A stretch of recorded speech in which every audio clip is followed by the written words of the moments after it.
turakwitabye karamenya gasani kuko duhamagaye aha kuri buri munsi kugira ngo tugire neza twebwe abana bawe ku izina ry'Imana Data na Mwana na Roho Mutagatifu amen.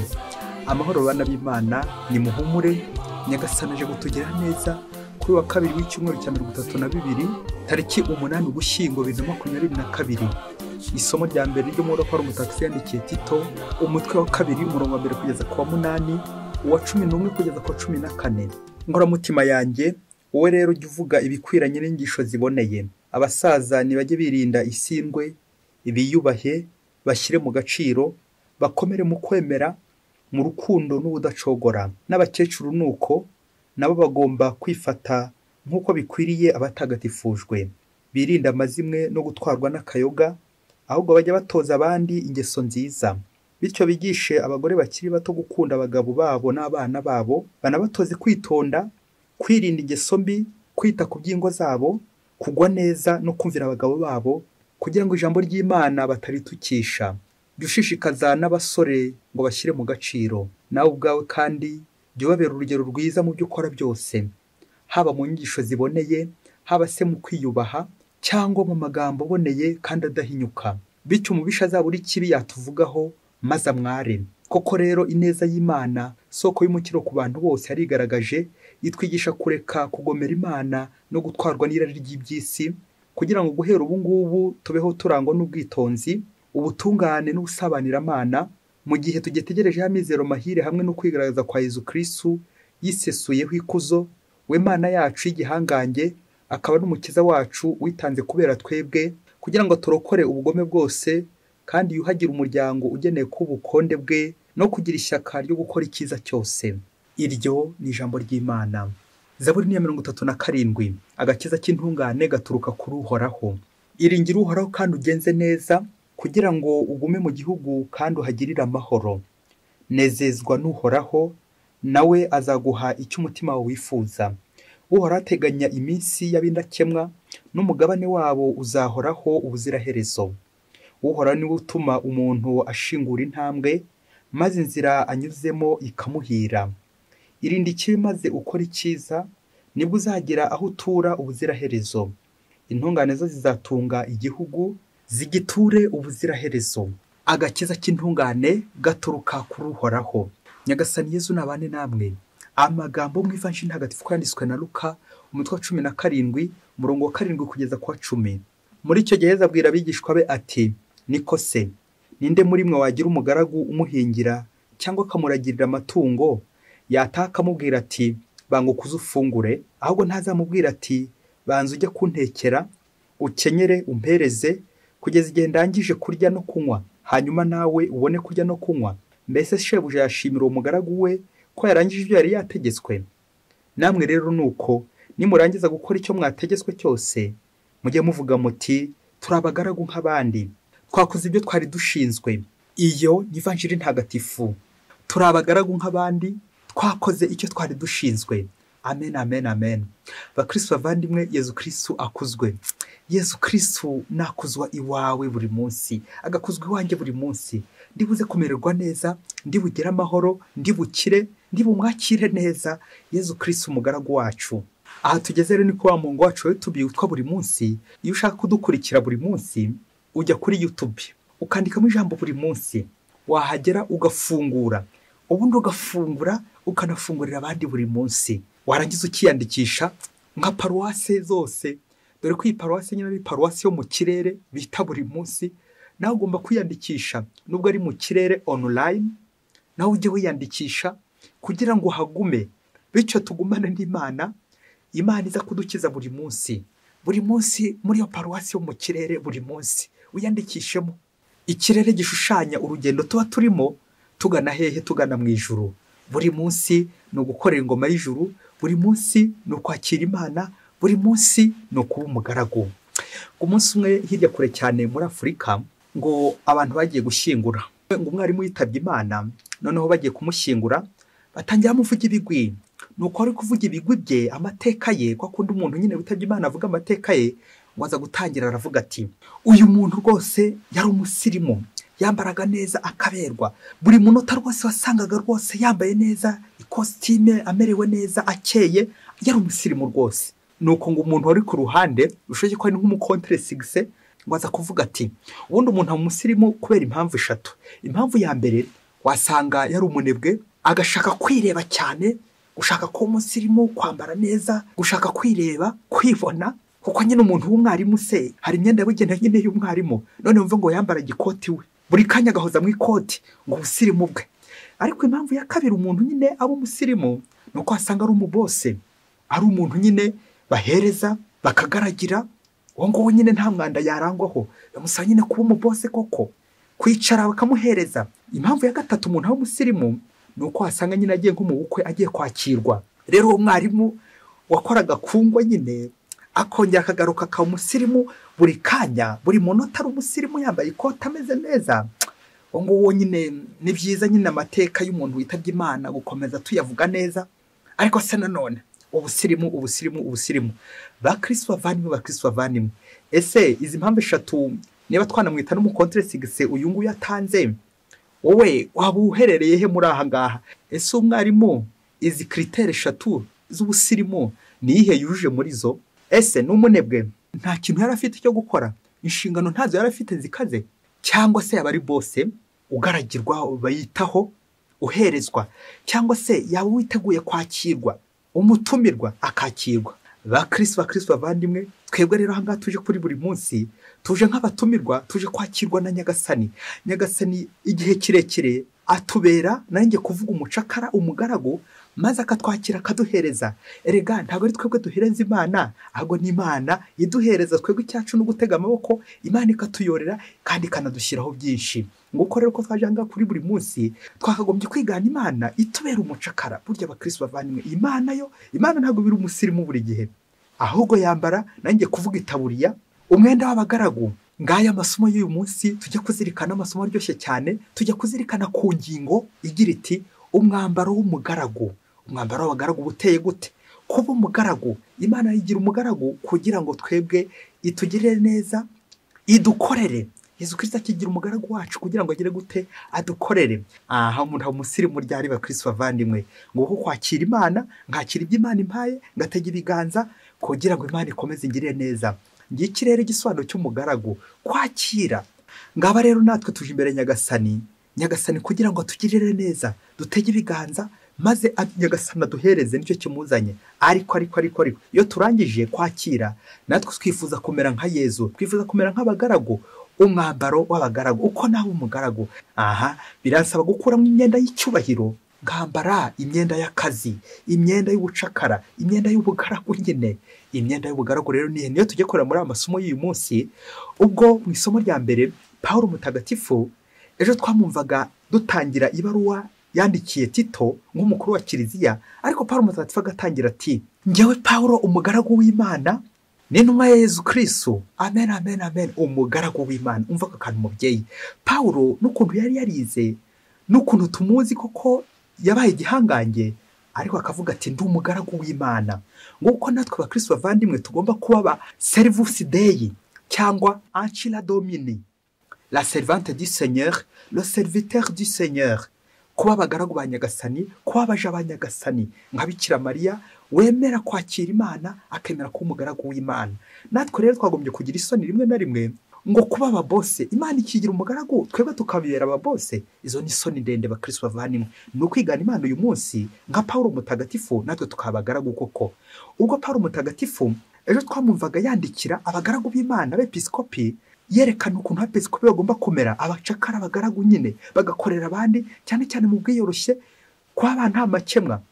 Uyu munsi noneho turumva Paulo mutagatifu akomeza izindi nshingano za sosiyete, abakuru, abato, abasaza, abakecuru, abana, abagore, urubyiruko, bose yabandikiye. Paulo mutagatifu yatwandikiye, nta n'umwe muri tutari muri icyo cyiciro.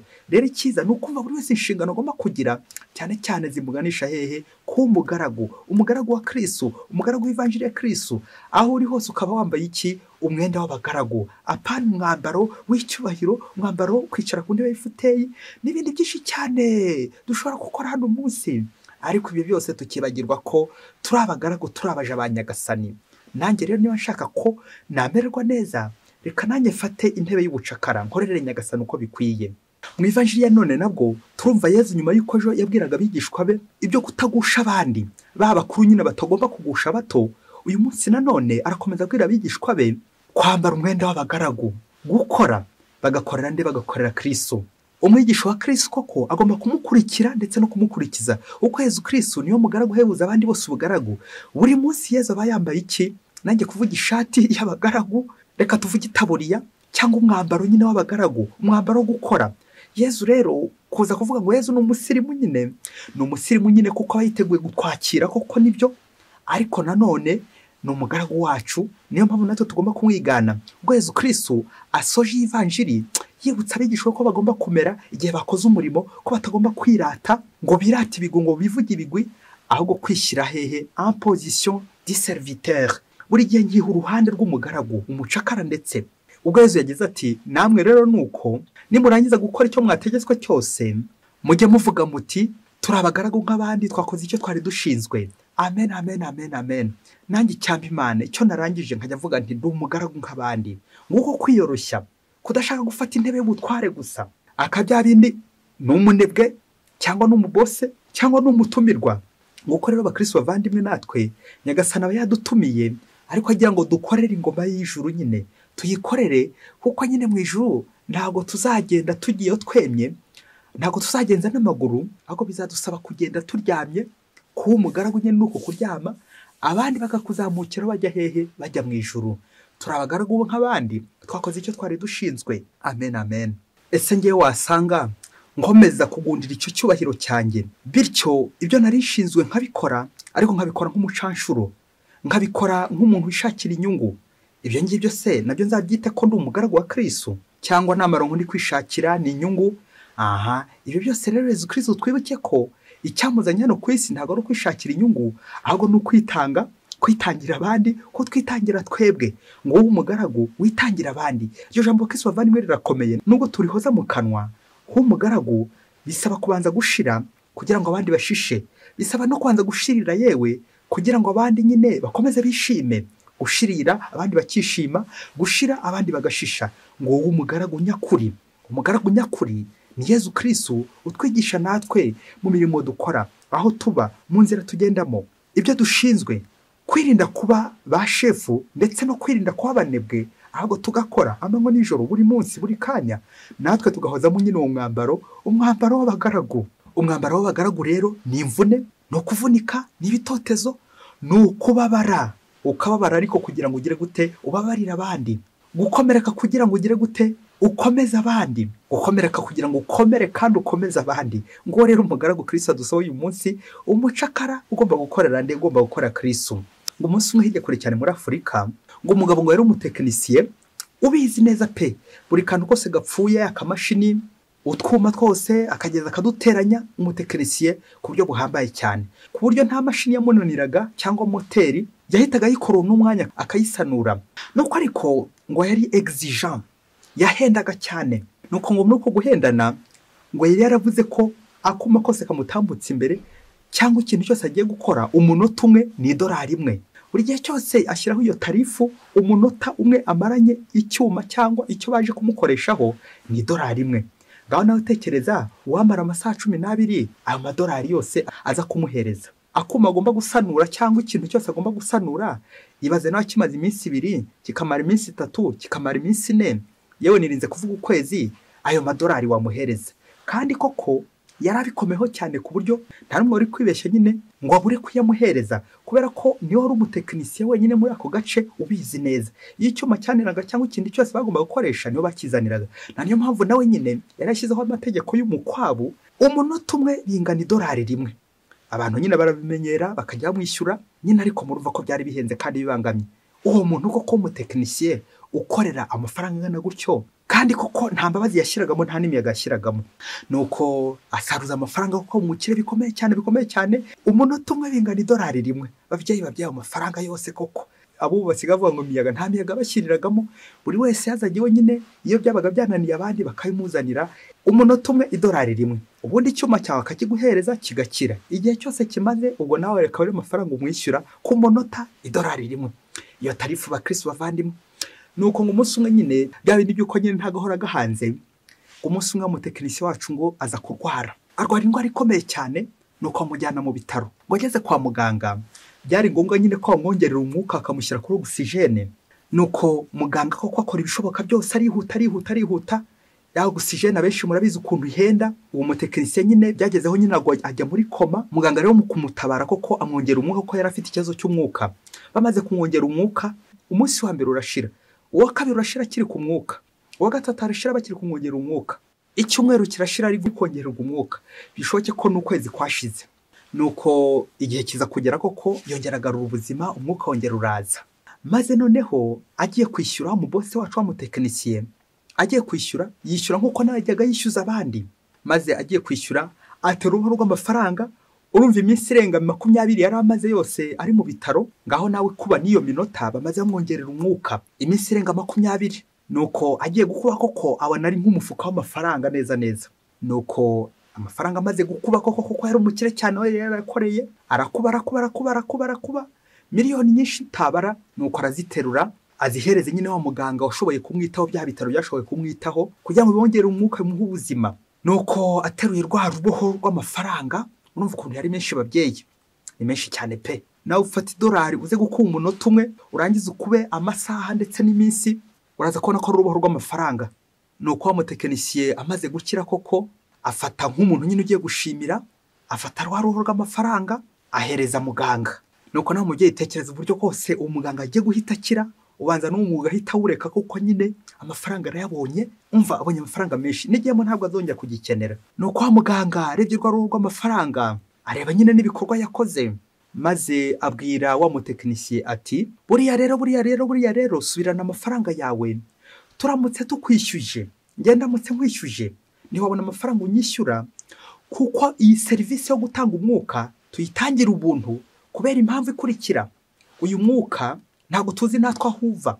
Uyu mwuka tuwutangira ubuntu kubera ko natwe dutazi ukuntu byikora. Kuba tuguha umwuka ukongera ukagira umwuka ntabwo ari twe tuba twabikoze. Niyo mpamvu natwe tutabona icyo tukwishyuza koko, kubera ko natwe dutazi uburyo wongeye kugarura umwuka. Nubwo ari twe twabigezemo uruhare, ariko natwe ntituzi uburyo bigenda. Uyu mwuka kugira ngo wongere usubirane umwuka ntabwo twamenya ukuntu byagenze. Niyo mpamvu turamutse dukwishyuje umwuka utabona yo duha, none se wabona amafaranga ugura ubuzima. Nuko wa mutekinisiye areba hirya areba hino, yibaza uburyo bwose amaze igihe umunota umwe bakamuha $1 ku bintu yakoze. Burya ubuzima nta kintu nabona mbugura. Bampaye ubuzima, none nshatse gutanga nanjye kuvuga n'ibyo nantunze byose kugira ngo koko nshimire, none barabyanze. Nta mafaranga wabona utanga ku buzima mubyeyi. Nuko byakurikiyeho ntimuze kubimbaza uburyo yongeye gutwara rwa ruhu rw'amafaranga rwe arutwariwe. Ariko yatashye yibaza ngo ese kuki ngewe buri munota nta $1? Ubuzima bwanjye ko bwari burangiye n'ubundi amafaranga yose nari mfite ko nyatanze, banyeretse ko nyine bitanahura, ntibyangana. Umwuka n'amafaranga ntibishobora guhura. Ubuzima n'amafaranga ntago bingana, ni ntagereranywa. Bakristo bavandimwe, nguko uko Imana yaduhaye umwuka, Imana yaduhaye ubuzima, ariko ntacyo twabona twitura Imana, ntacyo twabona twishyura Imana. Kubyiza Imana yatugiriye ku buzima Imana iduha buri munsi, ntacyo twabona tuyitura. Ariko icyacu ni ukugira ngo natwe ntabwo Imana ibewe ko nyine hari n'icyo twanayishimira, ahubwo bigira ngo ayo mashimwe tuyerekeze kuri bagenzi bacu. Ubuzima bwacu natwe buzahinduke gushimira, ubuzima bwacu natwe buzahinduke gukorera Nyagasani aho gukorera amafaranga. Ako kantu babyeyi mwakumvise, abenshi dukorera amafaranga aho gukorera Nyagasani. Abenshi twita ku by'umubiri, tukita ku buzima bw'umubiri gusa, ariko ubuzima bwa roho shwi. Abenshi dushyiraho tarifu z'ibyo dukeneye byose, ni byiza kuzishyiraho, ariko se uko gukora ubutaruhuka nkagokera amafaranga, ngaza kwibagirwa n'Imana yambaye, ngashyiraho iyo tarifu ku buryo utabyujuje nyine ntacyo mukorera. Aha, ibi gatwibutsa ko gukora nibyo, ariko se nanone izo tarifu nagiye shyiraho mu buzima. Niba utampaye iki ngiki nanjye singuhe iki ngiki, aho ngaho igihe nikigera nanjye ntibazambwira bati wari uzi ko utabona amafaranga wagura ubuzima. Nta mafaranga wagura umwuka, kuko tutazi natwe uburyo umwuka wikora. Ngo kuko Imana abakristo bavandimwe natwe turi abantu, ntabwo tuzi aho umwuka ukorerwa. Imana idushyiramo umwuka, Imana iduhereza ogisijene, Imana iduhereza ibyo dukeneye byose ubuzima. Ariko se ninde wakwibeshya ngo vuge ngo natanga ikiguzi gutya kuri ubu buzima, natanga uruhu rw'amafaranga kuri ubu buzima, natanga umufuka w'amafaranga kuri ubu buzima? ntibishoboka. Imana nyampuhwe nigira gute ikaduhereza ngo serviteri mukuru, ngo umugaragu mukuru nyine Imana iduhereza ubuzima, twebwe nta n'ikiguzi twabona, turi abagaragu nk'abandi, twakoze icyo twari dushinzwe. Nguko ko natwe nyuma yo kubona urwo rugero rw'umugaragu, urugero rwa muganga, urugero rw'ibitaro nyine n'ahantu batanga ubuzima, ubundi nta mafaranga wakagombye ubona wishyura muganga. Amafaranga wishyura mwarimu wayakura hese? Mwarimu kwigisha akakwitaho wakuraho amafaranga umwishyura? Nta nibyo mwibukiro rya 5 tuzirikana. Bikira Mariya na Yezu yishiza mu hekaru, dusaba inema yo gutiganyiriza kwigisha abantu. Amen, amen, amen. Pawulo umugaragu wa Nyagasani arigisha, akigisha urubyiruko, akigisha abato n'abakuru uburyo bagomba kugenza, ntabwo yigera byinubira. Yezu Kristo nawe aratwigisha, agatwigisha uburyo tugomba kuba abagaragu, tukamukurikira kandi tukamukurikiza, ntabwo yigera byinubira. Ngo kuko umuntu utanga ubuzima atagomba kwinuba. Umubyeyi, muganga, mwarimu, nawe padiri, n'abandi mwese mushinzwe gutanga ubuzima ari umubiri n'ubwaroho, nyaboneka ni mwambara umwambaro w'ubugaragu, ni mwambara umwambaro w'abagaragu. Mureke kwambara gusa imyenda ihenze kwa basirimu. Umusirimu nugomba kwakira nyina akakira ingabire z'Imana, nugomba kwakira nyina akakira abavandimwe, nugomba gutega amaboko ukambara nyine umwenda w'abasirimu, umwenda wa Yezu Kristo, umwenda w'ubutungane, umwenda wo kwicisha bugufi, umwenda wo kwakira abandi kandi nkabakira neza, nkabavura, nkabigisha, nkabitaho, kwita ku bandi, nkambara umwenda mwiza, nkambara umwenda wa Kristo, umwenda wo kwiyoroshya, gufungura umutima kugira ngo abandi bazemo, umwenda w'abagaragu, kwakira abandi bisaba iki? Gufungura umutima wanjye ukaba wo kwakira abandi, umutima wo kwiyoroshya, buri munsi ngiyoroshya kugira ngo abandi baze nyine baze bangana. Mwese Imana ibaho umugisha. Imana Data na Mwana na Roho Mutagatifu. Amen. Padiri Masumbuko Ladislas wa Diyosezi ya Cyangugu.